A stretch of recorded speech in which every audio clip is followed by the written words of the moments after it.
The Mets' highest signed 2021 draft pick, Calvin Ziegler, joins the show. Diamond Diehards is on.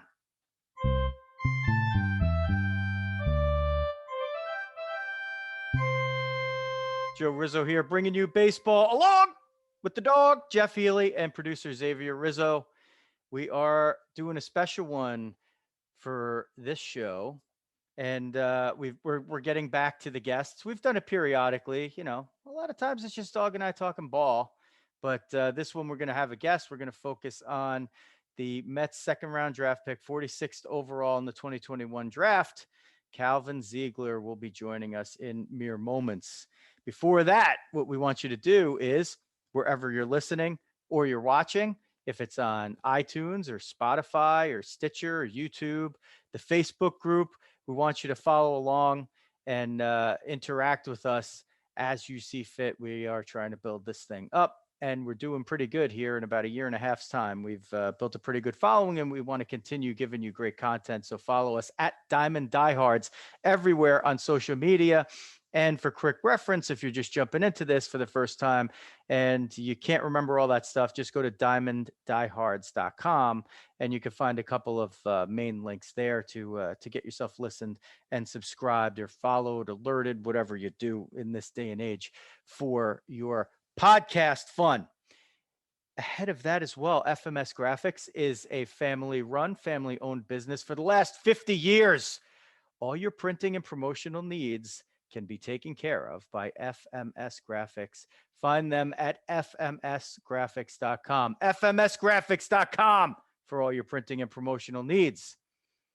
And while you're at it, you need a nice piece of art for your home or your office or your home office.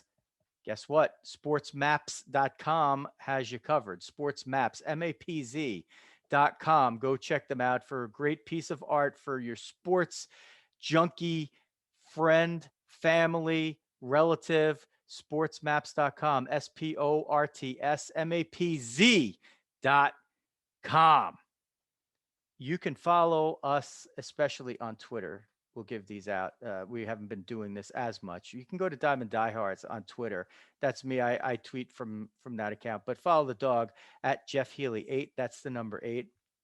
Our guest upcoming is Calvin Ziegler. You can follow him at Calvin Ziegler, Zigler 1919 on Twitter over there. And if he wants to give out some of his other social medias later, he'll do that. And I think when we are done with the intros, what we love to do is we bring in our veteran who gives us a very special veteran of the day. Dog, welcome to the show. Yes, thanks for bringing me in here. And we're going to go north of the border on this one in honor of our guests. We decided to do a little research today and we came up with a great Canadian Army veteran for our veteran of the day. So our veteran of the day is Sergeant Charlie Bice of Chapleau, Ontario. He's all of 5'6", 125 pounds of from Cree descent. He joined the Lake Superior Regiment in the early 1940s, wound up going overseas and fighting fighting against the Nazis in Europe. He wound up receiving the military medal for his actions on a dangerous reconnaissance mission across the Moss River in January 1945, kind of reminiscent of what they did in that Band of Brothers. So if you guys remember that show, very similar sort of mission to that, very dangerous on that. And then he stepped it up. That wasn't enough for him. He received the Distinguished Conduct Medal for taking charge of his company after all the officers were killed and all their tanks destroyed in March of 1945, and a German counterattack was coming. He went up destroying an approaching Tiger tank, which basically most like American tanks could barely destroy unless they got lucky. He took it out with an anti-tank gun, which allowed his men enough time to escape from a dangerous situation.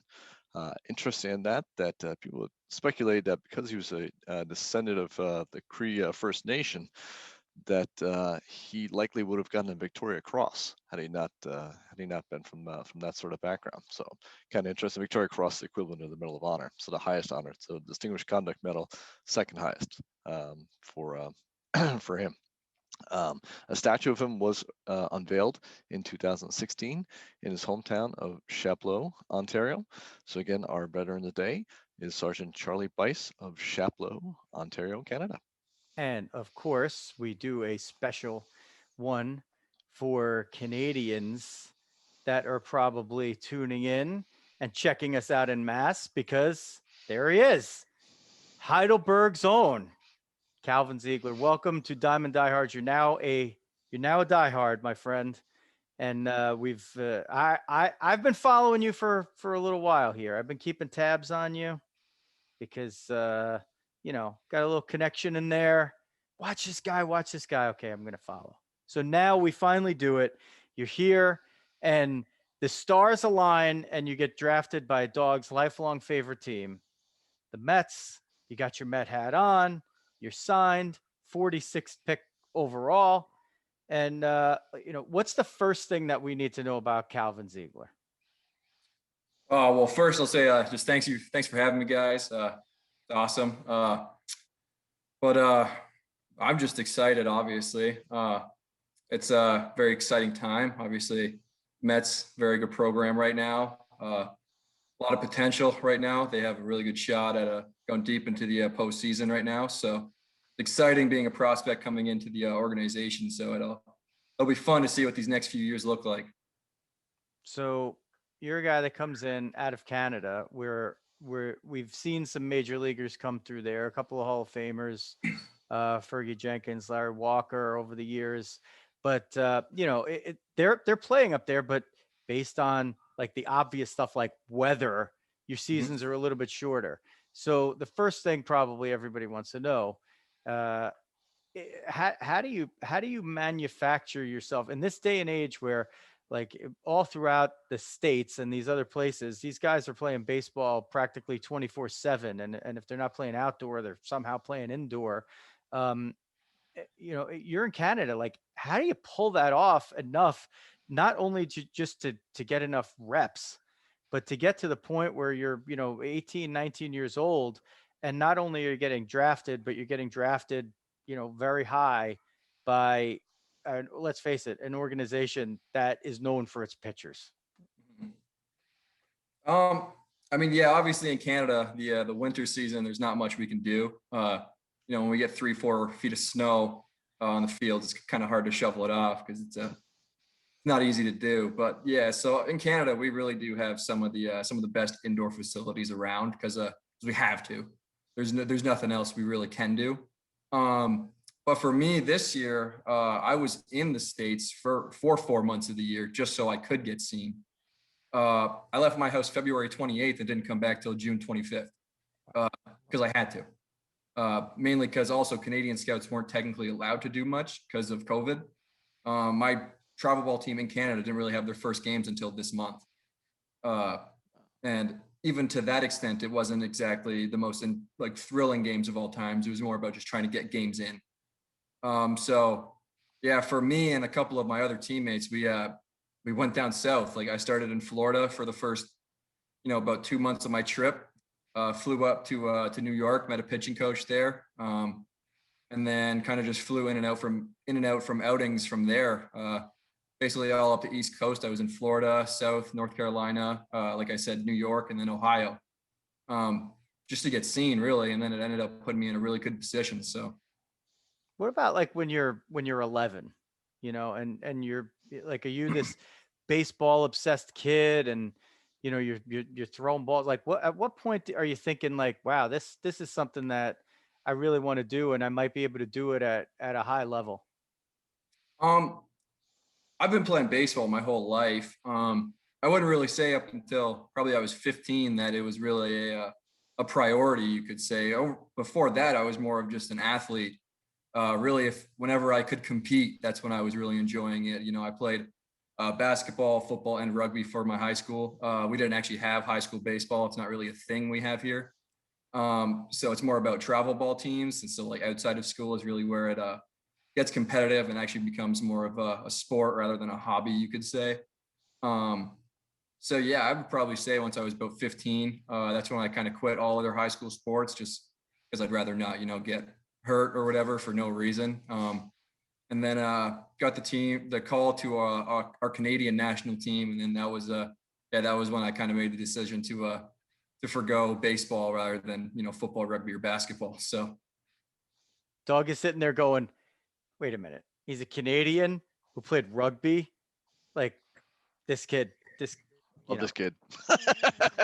Dog likes you. It's I guess it's interesting. We've talked a lot on the show actually, and just talking to other folks and stuff as well about sort of the the specialization. That's a huge thing in American sports right now, and it's just the constant baseball, like Joe was saying, 12 months of the year people are playing baseball and whatnot, and you talk to sort of athletes our generation, and it was very much the same sort of route that you went down. Like you did football, football in the fall, basketball in the winter, baseball in the spring. Maybe to travel baseball in the summer or something like that. So maybe you had like 4 or 5 months at most, kind of baseball, and you got to sort of develop your body throughout the different sports for the rest of the time.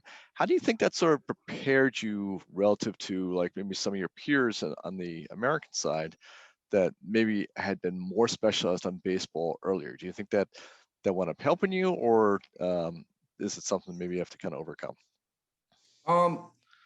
I kind of think with Canadians not being able to do as much, I feel like obviously the reps are a little lower, so you might see a lot more the American guys going a lot higher and doing a lot more things beyond high school baseball, just because they've been able to do it forever.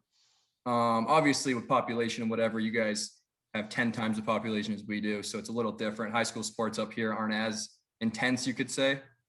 But I really feel like it's a little crazy for Canadian baseball players, obviously, because we don't get as many reps. So when there's really a Canadian that's equal, it's honestly scarier because once they start getting the same amount of reps, they develop a lot faster because the 3 reps you guys get, we get 1. So we don't take 1 for granted because we can't. To be good, we really have to focus in on what we do every day.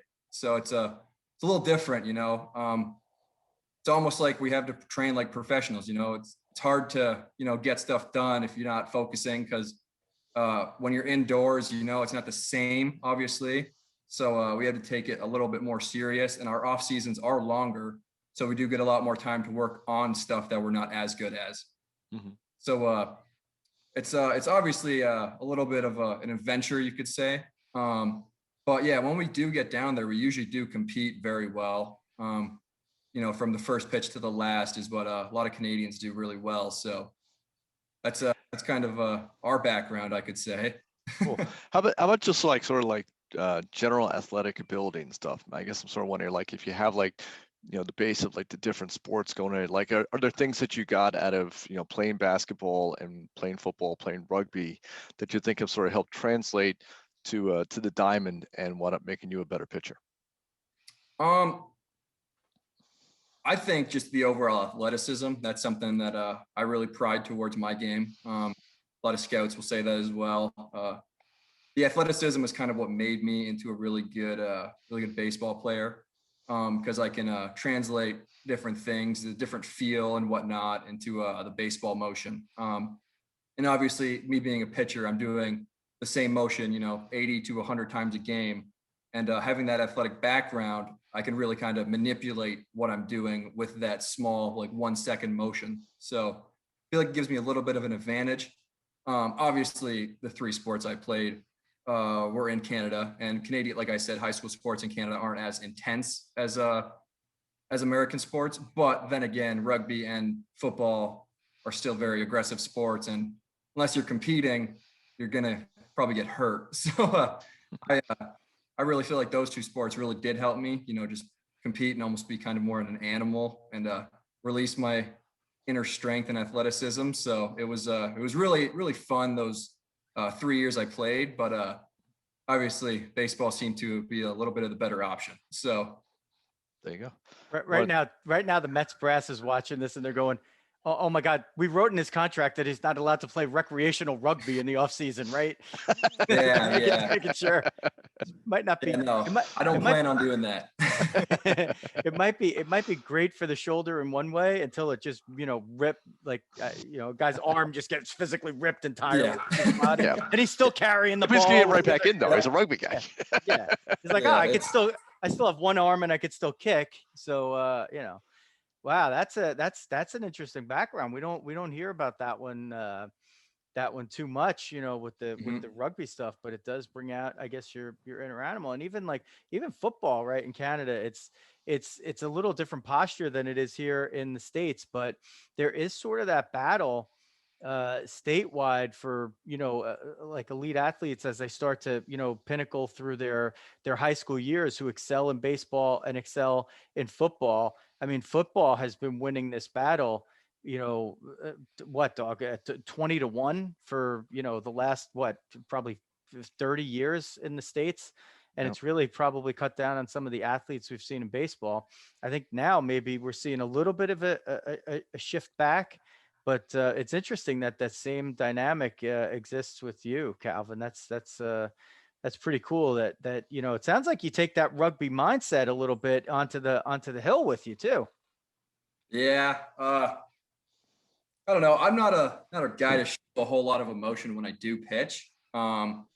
I feel like I am pretty calm. Like if you're trying to go for someone who's gonna, jump up and down off the mound after a big strikeout, I don't suggest coming to watch me play.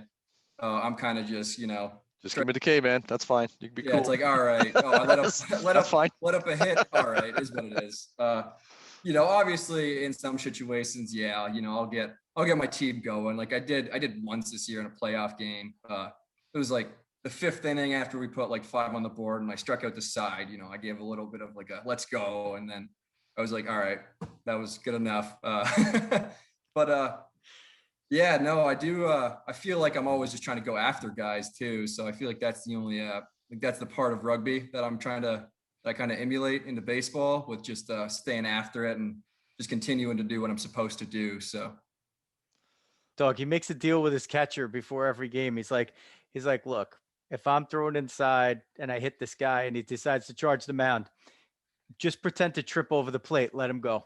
Let him get to the mound. Let him get to the mound. If he has his bat, go tackle him. But otherwise, just let him go. That's right. It's fine. Won't be a problem. It's not going to be an issue. Yeah, as long as there's no bat.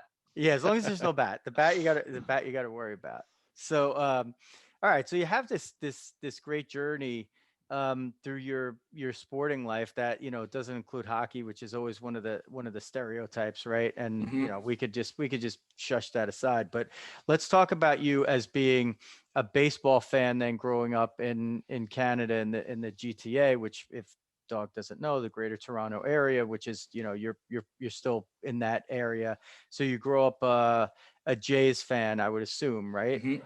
And so who were the guys that you looked up to? Were they Jays? Were they other guys in baseball? Because I find that a lot in baseball, where it's not just the people that are on the team that you root for.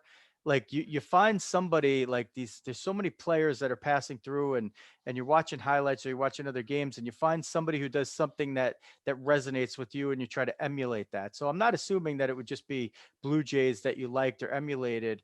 But as a kid, growing up and going through your journey, who were some of the players that you looked up to, or you tried to imitate? I honestly didn't really look at pitchers really until like these last couple of years. Prior to that, I was a huge Jose Bautista fan. That's the reason I'm number 19. He played with the Mets for a couple of years there. Obviously, he had his prime with the Jays. But that was my guy. It was really after he had that big 50 home run season. That was really when I started watching baseball, was that year. And he kind of just went off, and I was like, oh, well, this is my guy. So that was the reason I started wearing number 19. But after that, I just started loving pitching for some reason. And then obviously, as I progressed later into my where I am now, I became better at that. And so obviously you guys have him, but Marcus Stroman was a guy I loved watching. we had Aaron Sanchez at the time. Prior to that, we had Roy Halladay, which is a guy who I loved watching play because he was just a dog. So, but yeah, it was weird. Like I never really had that guy on the Jays. It was more just a kind of a team cheering. But those three pitchers I listed were the guys that I'd always try to watch, just because at the time when they were the Jays, they were just these insane guys who were, the 1-2 guys for the last couple of years that they were with them. So it was, they did have a really special team in 2016. Kind of disappointed they didn't go super deep into the playoffs, but it was the best I've seen out of them so far. So, well, when you came down to Flushing for a few days, I think you signed, right? You signed your deal in person in Flushing. Did you get a chance to meet Stroh or any of the guys? no, they were actually just out of town. They were coming back to play the Blue Jays. Actually, I think they were coming back the next day or the day after, I believe. But yeah, that would have been a pretty cool game to watch. Obviously, I have to say, former Blue Jays fan now, new Mets fan. Would have been a fun game to watch. It's the other league. It's okay. Yeah, no. Unless you're not a Phillies fan. No, definitely no, not a Phillies fan. I can confirm that one. Well, that's the Jays and the Phillies were designated the interleague rivals when they started interleague play. Mm-hmm. And it stemmed from their, when they faced each other in one of the best World Series. I mean, you weren't alive, but man, that was an unbelievable World Series. It was unbelievable. Like every game there was some crazy stuff happening. Mm-hmm. So wait, can you hit?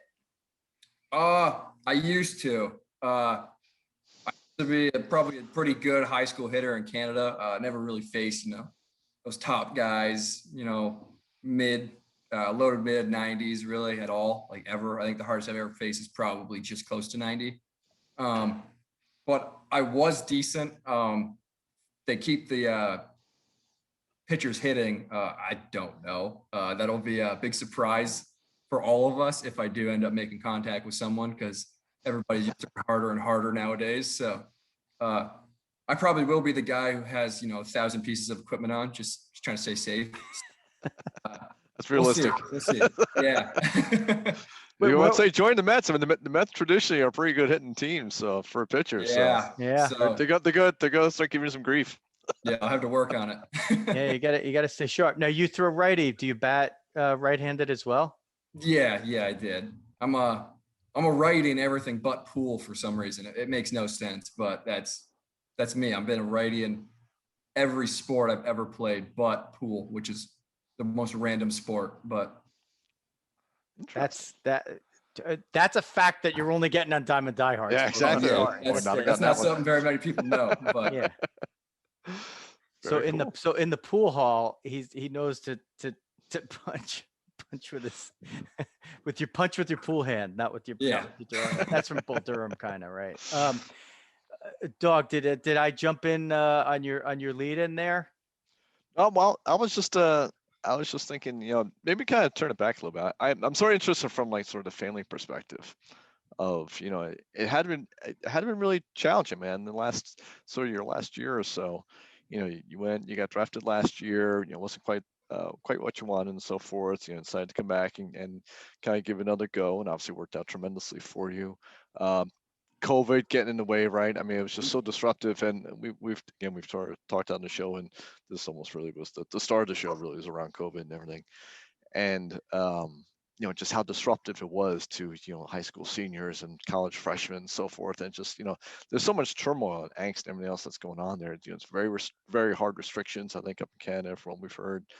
So we kind of mentioned the impact on the family had been challenging, right? When you're saying like, what, you guys are locked down, do whatever, and oh, by the way, I'm going to Florida to go do whatever, and I'll see you when I see you. Kind of just talk me through that. How was a young 18-year-old at that time, and kind of the conversation with mom and dad and everything, and how that kind of went down, and what sort of support structure you had to kind of to enable you down that path. It was more of actually my advisor's idea. Obviously, coming into this year, my hopes were to get drafted. didn't ever know it would have been this high into such a great program too. But yeah, we basically were like, yeah, once I'm basically ready for game shape, I have to go down to the States, or else my chances of getting drafted basically slim down to zero. There was a chance I probably would have fallen in that, 6th to 7th round area, kind of like what I was projected to go last year. But for that I would have probably never taken that. I would have just went to school. But yeah, for me, it was more about getting seen by more scouts. Obviously, all the Canadian scouts have seen me. But a lot of Florida scouts have a whole lot more pull. Just because, the amount of talent that's in Florida compared to Ontario is a little bit different. They probably had how many people drafted versus Ontario's like 3 or whatever. Yeah. But yeah, it was more about just getting down there and getting seen by guys. I obviously did that. And it was weird because we planned it where we said roughly about 2 months. And then I'd be back home and hopefully everything would be open. And we were about a week and a half out of that 2-month mark, and Canada decides to go into another lockdown. And so at that point we were like, all right, well, there's literally no point in going back. If I go back, I stop throwing for a 2-week period because of our mandatory quarantine. And then I had to try to ramp up for Canadian scouts who probably wouldn't even have been able to see me at the time because it would have been illegal. Yeah, so we decided to stay down and kind of play it by ear. And then I ended up staying until June 25th. And Wow. I mean, crazy and whatnot, but I'll be honest that those last 2 months were really what helped. The first 2 months were good, but nothing exceptionally great. They probably pushed me up to the 4th and 5th round, I would say, but I think it was more of my last 5 starts that really kind of solidified that second round for me. Especially just meeting the pitching coach down there. I'll give him a shout out. His name's Bobby DeMichael and Anthony Papa from Pitching Performance in Long Island, New York. So they really did help me get to that point, kind of help me figure out things mentally and physically at the time. So it was. Did he interact with Mats? I'm curious on that. Sorry?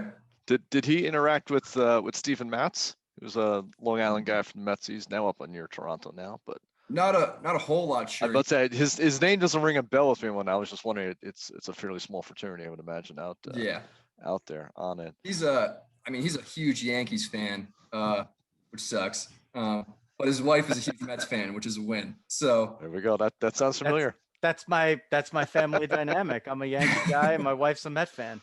So that works out. Yeah. So it was funny because the day before the draft, I did have a pre-draft agreement with the Mets for the 46th pick, and I called him and I let him know. I was like, hey, there's a chance Mets 46, and he goes, damn. And then I call his wife. She goes, let's go. Like he was excited for me and everything, but he was honestly more happy for that because there was a chance that Boston or San Diego would have taken me, and he despises Boston. And he said he would have never worn my jersey if I got picked by them. So at least he wore my jersey now. So it's a win. San Diego wouldn't be bad. Yeah, no. That would have been a good consolation. Team don't get San Diego, Tatis. Not too bad either. Yeah, but yeah, you got a good organization to kind of come from there.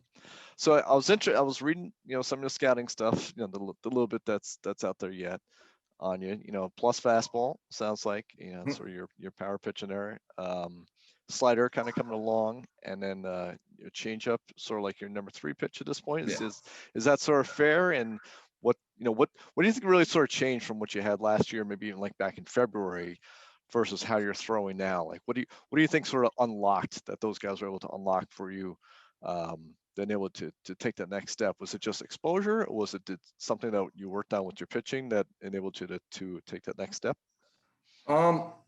Honestly, prior to meeting to Bobby, I really only had one good pitch, and it was my fastball because I threw it hard. I could go really into depth on all the Rapsodo numbers we were looking at. I basically didn't have a changeup at that point. I had a really, really bad 2-seam. Okay. I was at like 94 to 96 prior to meeting him. I flashed 97. And then my changeup was basically this little slight movement from the left to the right. That was, I just don't throw it as hard. yeah, it was like 92, 93, which for a changeup isn't doing me a whole lot.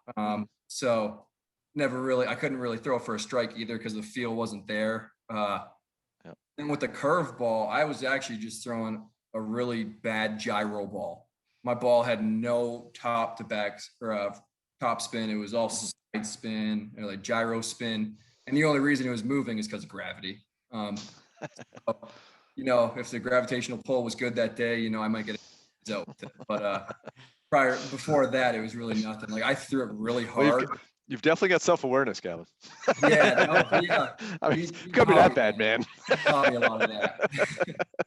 But yeah, like I threw it hard because I didn't actually have to get around it. It was more about I'd just kind of throw it almost like a fastball and hope something happened with it. So he kind of unlocked an actual true hard plus curveball for me.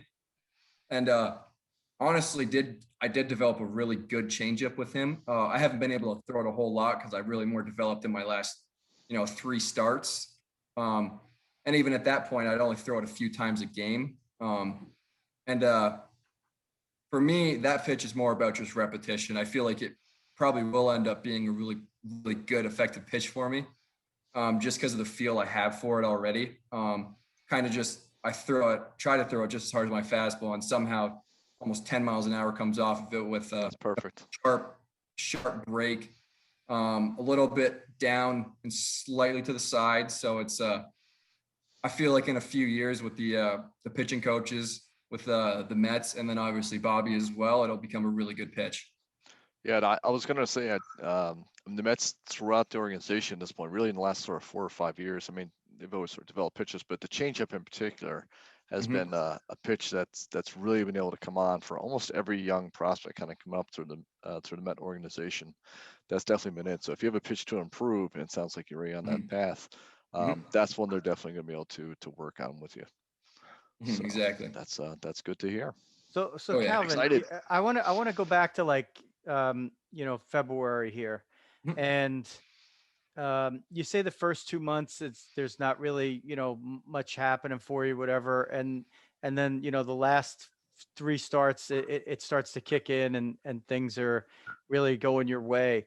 But you're obviously thinking about the draft, but you also have your commitment to Auburn like in your back pocket.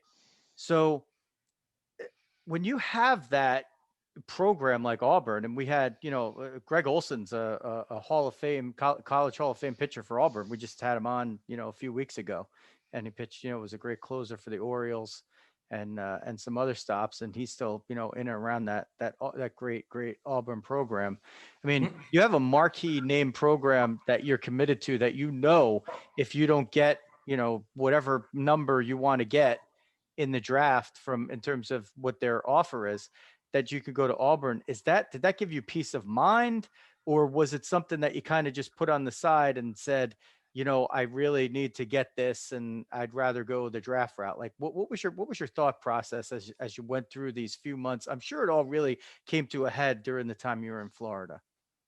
Yeah, no, obviously having Auburn in the back of my mind the whole time really did help me kind of just stay calm through everything. Bad outing, it's like, you know what, even if I don't get drafted, I get to go to Auburn for 3 years and pitch for one of the best programs out there. Obviously, you could say this year was a write-off with the injuries they had, but that there's no doubt in my mind that they'll probably be top 3 in the SEC next year, just because Auburn does so well with all their players. But yeah, we prior to committing to Auburn, there was kind of it was up in the air, like, was I going to get drafted or not and whatnot. And we kind of let them know. And I was like, yeah, like if I do, there's a really good chance I'm taking it. And they made a really good point saying, well, if we don't go after guys who we think are going to get drafted, we're not going after good baseball players. So they obviously are looking that some of their guys are going to get drafted. And obviously if they don't end up going, they just got a draft prospect to come to a college program. So that's a win for them. So for me, I was really looking at it more of I just get to go play baseball and whatever happens, happens. I wasn't really thinking, if I get drafted, this is great. Obviously it'll be exciting. But if I don't, who cares? I get to go play at Auburn for 3 years, work towards a degree. So it was never a lose situation. It was a win-win no matter what. Like, obviously the day of the draft, if I don't get drafted, I might be a little upset, but at the end of the day, I get to go to an SEC program and pitch in the best conference, amateur conference in the world. And I get to play for a really good program in the SEC. So I was looking at it. It's a win-win either way. So whatever happens, happens. But I was excited to get the opportunity to do both. So what was the recruiting process like for you? The collegiate recruiting process? It was fairly simple, actually. We got in contact. I had a call with the 3 coaches, Carl Nonemaker, Butch Thompson, the head coach, obviously, and Tim Hudson, their pitching coach. Had an individual call with all 3 of them, kind of asked them similar questions, and they all answered it basically the same, just in their own words. And so at that point, I knew that they weren't lying. With what they had to say was very true. And obviously, I was expecting that because, Auburn, big name school, whatever. But then I had a call with all 3 of them, and I basically told them, I want to play for you guys. You guys go tell my parents what my scholarship offer is. And if my parents can afford it, great. For me, I didn't think it was fair for me to decide how much scholarship I got, basically because my parents, I'm fortunate enough that they could pay for it for me. So it's more of them being able to pay for it than me. If I get 100%, that's a really good ego boost, whatever. I didn't know my scholarship until probably about 4 months after I committed, just because I couldn't care less because I'm not paying for it. So for me, it was just a win as well, just because they put me in a really good spot to succeed. So.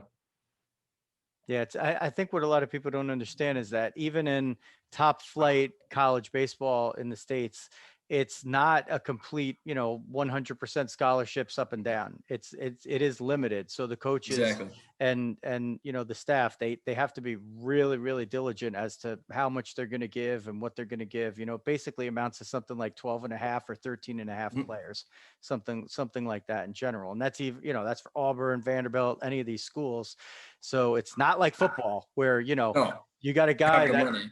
Yeah, you got a guy that might not see the field at Auburn until his junior year, and he's been, redshirted one of those years, and he got 3 free years of school before he's ever doing anything on the field. It's not like that in baseball, so it's a different level of commitment. But that's good. I like the way you brought us through that process, because that shines a lot of light on what these schools are trying to do.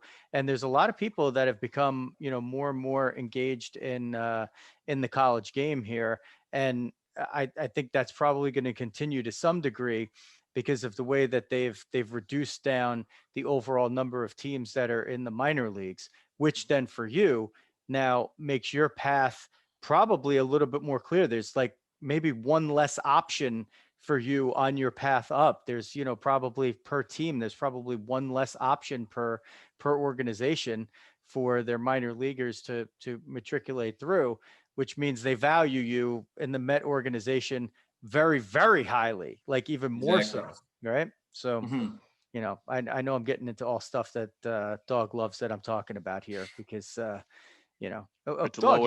he's gonna be in Brooklyn next year. Maybe fingers crossed. We're getting pretty excited. Dawg, you look like you turned on the lights there. What happened? It was getting a little dark. I was trying to not get the halo behind everything, and I didn't want to be distractingly too dark here, yeah, we lost you for a second. So for those watching, the boxes switched a little bit. So I think Cal, you probably on the video, you're probably seeing Calvin next to me. So that means, Calvin, you made it to co-host. You kicked the dog out. I've been here on my screen the whole time.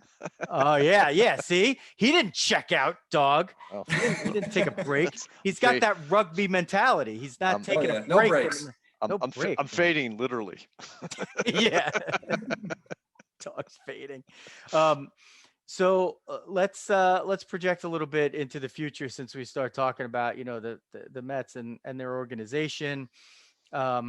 Realistically, this draft has the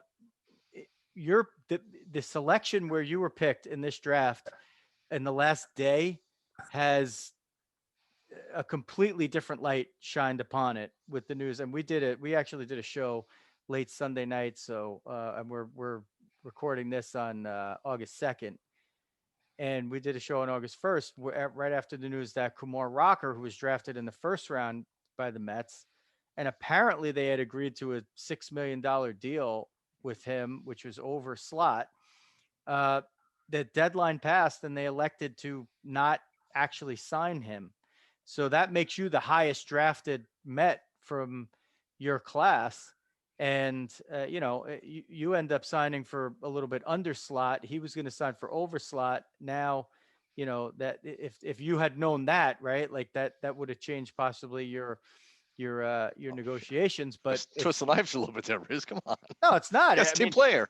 It's no, it's all it is just it's a fact, right? It doesn't change anything. He can't do anything about it now. He had no idea that was going to happen. It was reported by everybody, including John Heyman and all these guys, that the Mets had actually signed it. You can go on Twitter and see tweets that say he signed that deal, and he never did. We know that now. So that's a little irresponsible reporting by some of those people. But Calvin, what it does, I think, for you is, in one way, maybe it puts a little bit more spotlight on you, not now, but maybe in the next year or so, as you develop, you'll be a little more closely watched, because this is, you're at the head of your draft class. And Dog, that's where I'm getting at. I don't turn the knife on people here. That's not what we do. You're going to give me a bad name here. You're going to get kicked off the show. We're going to get Calvin's going to be it's all positives going on here. Come on now. I know it's all positive. Working on That's the my change up. point. My point is that when Calvin's drafted and he signs, he's second. Now you're the head guy of your draft class, and that's also one less person in the organization that's ahead of you now, because as a 3-year collegiate player at a high level school, who pitched one of the greatest games ever in college baseball history in 2019 in the clutch, that guy's not in the organization ahead of you anymore. So, do you have any, did you hear about this? Is this the first time you're hearing about it? Did you hear about this stuff yesterday? Does it have any effect on the way you're thinking about your future here immediately, and then in the next few years with the Mets? I heard the news a couple days ago, actually. It was more of it wasn't really confirmed. I saw it and I kind of just brushed it off. I was like, it's probably something got hacked, whatever. Someone posted it just for fun because it's funny or whatever. And then I figured it out yesterday, and I was like, oh, that kind of sucks. But then at the same time, it's like, doesn't for me a little bit, because there's one less guy that I have to outduel, you could almost say, in the program. Yeah, you can go with all that signing bonus stuff. I could have renegotiated, but that's kind of a little low, because we already agreed on a number. We both came to an agreement and whatnot. And so for me, asking for more after that would kind of be like, oh, really? Like, you really want more? We already gave you your number, whatnot. So even after that news, I probably wouldn't have really asked for more. I'm kind of not that guy to try to make conflict and whatever. So I was fine with the number, obviously came to an agreement. But it obviously sucks because, he's obviously a great pitcher. There's a reason he was the 10th overall pick, and I thought he was going to go higher. You could consider it an off year for him this year. Still a great college year for any other, normal person. I was honestly excited to potentially meet him within the next year, and kind of just see, how he goes about things, because that's something I really enjoy, is kind of learning what other people, like how they pitch. Like this year, one of my advisor's clients, his name's Andrew Albers. He's with I believe he's with the Twins. He's a 36-year-old lefty. He says he's probably never thrown a pitch over 91 before. I asked him, I was like, yeah, like, so how do you go about pitching? Because I already explained, I'm like, yeah, I just go after guys, because, I throw mid to upper 90s. And a lot of guys at my age, that's way too hard. And he was going on about, he has to, manipulate the corners, make sure he's in, out, be able to throw a slider, making sure his changeup doesn't get hung or else it's going to get hit 500 feet. And I was kind of just looking at it. I'm like, yeah, I just try to throw strikes. That's literally the only thing I had to worry about this time. So it was just two completely different things, but it was Yeah, like it's just crazy, the way the game's been played. There's so many different ways of going about it, and obviously now it's more of a velocity, spin rate, and what all this like Rapsodo numbers, you could say. So It's amazing. Like when you go and see it, and I think it's great actually that you're reaching out to guys like that and picking up sort of different tricks of the trade and stuff. Man, we Bartolo Colon, obviously a fan fave for the Mets here and stuff, but it was crazy. Like Bartolo was a flamethrower. I know, yeah. Back earlier in his career, and like you just sit there and you're thinking like, how on earth is this guy who's like throwing 89, 90? I mean, he looks like he's throwing 60. So they're like somehow still getting major league pitchers out. And I'm like, can you imagine if he had any sort of element of that touch and control that he had later in his career? I'm like, if he had that when he threw 100 miles an hour, I'm like, this guy would have had 5 no-hitters. He would have been literally untouchable. He would have been Jacob deGrom. Yeah. Basically. There you go. Yeah, pretty much. But he had the power. Yeah. Yeah, no, one of the other guys, Zach Greinke, earlier in his career here was Same. Yep. Yeah, now he throws, a pitch over 90 for fun, and then he throws a 60-mile-an-hour curveball because he can. Yeah, and he tells guys what he's going to throw. Yeah, like that's the crazier part. That's crazy. I mean, that's crazy at like any level, but at the major league level, that's absurd. Especially because he's not throwing triple digits anymore. I know. Well, the interesting thing you said there to me, that one of the tidbits is you like to go after guys because you can, and that you're, most of these guys that you're facing, that you could just overmatch them with your power, and that, you're wise enough to know that that's going to end quickly. Yep. I mean, that's going to end the first time you're putting on a professional uniform, and it won't be every guy in the lineup that you're facing, but it's probably going to be 5 of them at least, and it could, depending on, who you're playing, it could be all of them.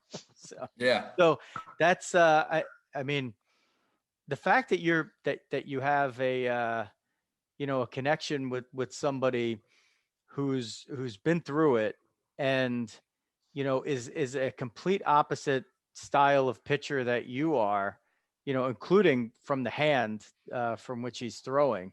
And you're getting sage advice like that, and you're willing to accept it and apply it. I mean, that says a lot about you. And I got to say, like, I've talked to your dad before, but this is the first time, like, literally we've never spoken before this, but I'm impressed with you, Calvin. I really am. I don't feel like you're just a guy who's coming in here and, reading off a script, saying the right answers. I get a genuine vibe from you. And it could be because, I love Canadians. I know more about Canada than most Canadians do. Probably. And, even though that seems a bit aggressive. Yeah, it's documented. Go listen to Rear Naked Choke Radio. Jake Healy, my you're a big hockey guy from way back when. I am. You're a big hockey guy. I've been in NHL locker rooms, not playing, but I cover. You want to see? I'll show you something crazy. I know somebody who's a bigger hockey fan than you. Oh boy! Oh, hello! This is unbelievable. Oh. Get out of here! Wow! That must have been some party. So wait a minute. So yeah, exactly. How did that sneak in there? Oh no! My dad is probably the biggest Montreal Canadiens fan on this planet, and that's not an overstatement. So the basement is Montreal Canadiens, except for the few San Francisco 49ers and Blue Jays stuff. But it is nuts. We have a pool table that's red, blue, and white. So because of COVID, your dad runs into his son getting drafted by the Mets while the Montreal Canadiens are in the Stanley Cup Finals for the first time since 1993 in July. Yeah. In July. Oh yeah. That was stressful. That was stressful.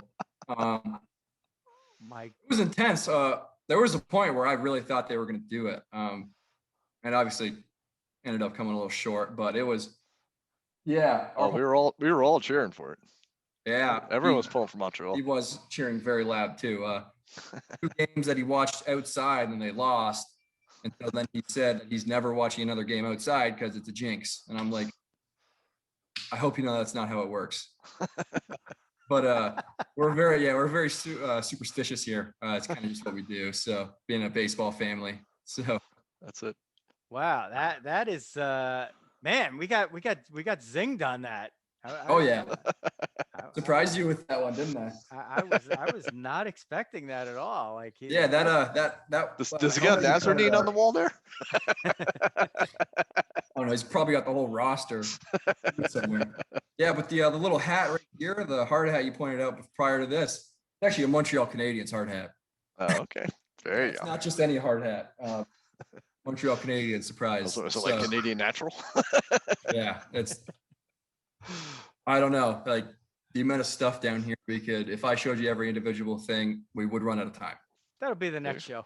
Like, yeah, even we'll get some more blue and orange up there. Little TV, there's just, all this stuff here. We'll have to, maybe we'll do like a separate TikTok with all that stuff. Yeah. I mean, he has one on his account. I don't know what his handle is, but it's crazy. Like you look at the comment, it's like go Habs or Habs suck. There's no in between. It's interesting. Pretty much it. Well, so let's say everything goes great in a few years. You're in Flushing and your dreams come true and you become a member of the Mets and you become a staple in this New York area. So does your allegiance remain with the Les Canadiens, or do you switch and go local? I'm always going to be a Canadian, obviously, just because I obviously grew up here. But I was in New York for a shorter period of time, like a month and a half, Long Island, New York. And I mean, everything about it is awesome. Everything besides the traffic. That kind of sucks.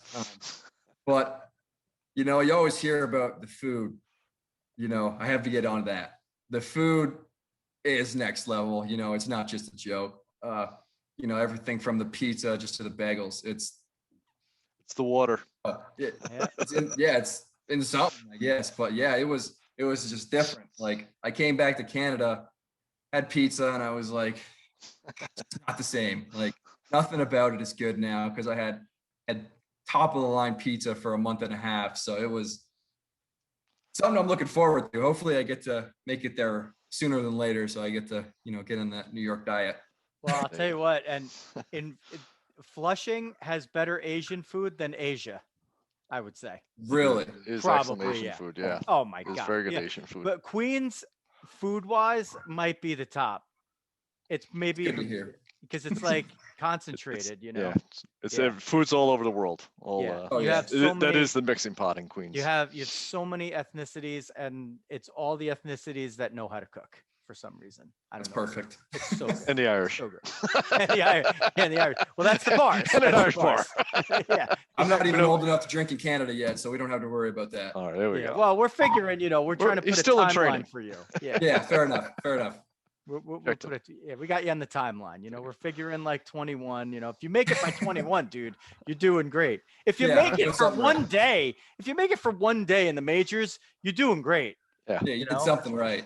Yeah. There's less people. You could fill up. You can't even fill up the Bell Center with all of the people that have ever appeared in a major league game. I think that's probably about right. Still, that's how. Really? We'd have to work that number. Yeah. I got to figure that out. Yeah. Very few. I'd have to see what the capacity is, but it's like that's how few have ever made it to the big. So if you make it there for one day, you've done, a lifetime's work. And then, if you end up anything after that is gravy. So, all right. I think that's unless you're gonna Calvin, unless you have any more zingers for us. By the way, the point of that was going to be if you do make it up to the Mets and you become a New York staple, the locals are going to try to pull you to become an Islanders fan. The majority is going to try to pull you to become a Rangers fan, which you'd never do because you're a Canadiens fan. But the smart ones like us are going to try to pull you into New Jersey to become a Devils fan, and that's where you. That's what you take on the Devils as your second team to the Canadiens. You trust me. Yeah, I know what I'm talking about. We'll see. We got a couple years first. We'll see if my dad agrees on that one. Well, it's as a secondary team. As I say, Ask Dog. Fair enough. Ask Dog, who was talking about Anthony Rizzo to the Yankees in May? There was one guy. There's no cousin way. Joe. Go Wow. look. Joe. Oh yeah. Oh, We've yeah. been talking. It might even be Go- back to December shows. We should pull back the first one on know. it. It was way back. binge watch some Diamond Diehards. You'll see a lot of stuff that was about to happen that we talked about months before it happened. Not before bedtime. Wow. You'd be sacked out. Yeah. Yeah. We'll throw you a couple of TikToks. Oh, yeah. Boom, boom, Sometimes known as the cure for insomnia. Okay. Long form.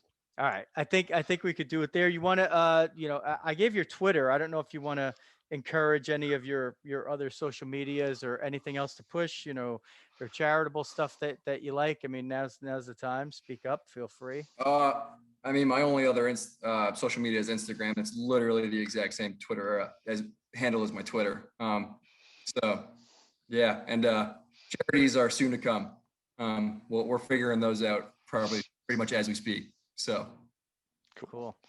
Awesome. And we're gonna keep track of you. We're gonna make sure that we drag you on here every, I don't know, off step up. season maybe, and once during the season or something like that. And I think a definite road trip to Brooklyn will be in order when how about he gets up there. So how about a road trip to Florida? Yeah. Talking about. we got to sell some more sports maps. Yeah, I think you're right. Yeah, we got to sell some more sports maps for that. More FM. Get the road show. Yeah, more FMS graphics. Your printing and promotional needs. More of that, and fund our trip to Florida. We can do both. Why not? Hang It's out America. with Calvin and the Zieglers. Okay, so go follow him at Calvin Ziegler, Ziegler 1919. By the way, if you get that fast track to Queens, you're gonna have to fight your manager for that number 19 because Louis Rojas wears 19. I'll have to figure that one out. Yeah, you worry about that one. Exactly. It's working on a change. That's one of those. Yeah. We'll cross that bridge when we come to it. But I will say this: there's not a lot. I looked at every Met that ever wore 19. Ojeda? If you won like, Just accept. if you won Try like 50, yeah, Ojeda's probably the best. If you won, Yeah, that's the first one that comes to mind. you get to for like me. 50 wins and keep your ERA under like 3.5, you're probably the best 19 in Mets history. That sounds good. So we'll sign for that now. There you go. Calvin Ziegler, thank you so very much for joining us. It's been our pleasure once again. Follow us at Diamond Diehards everywhere on social media. Watch us on YouTube, Facebook group, Facebook page. You can't miss us. We're on TikTok as well. We're doing some awesome TikTok stuff these days, and maybe we'll sneak one in from the beloved Chateau de Canadiens there in the basement of the Ziegler home. And you can follow the dog at Jeff Healy 8. That's the number 8 on Twitter. And you can follow me, Joe Rizzo, at Diamond Diehards right there on Twitter. Don't be afraid to interact with us. We gave another little pump up of the tires for FMSgraphics.com and Sports Maps with a Z, MAPZ. So check those guys out. And I think that's going to do it. So for our guest, Calvin Ziegler, and the dog, Jeff Healy, plus producer Xavier Rizzo, this is Joe Rizzo. Diamond Diehards is out.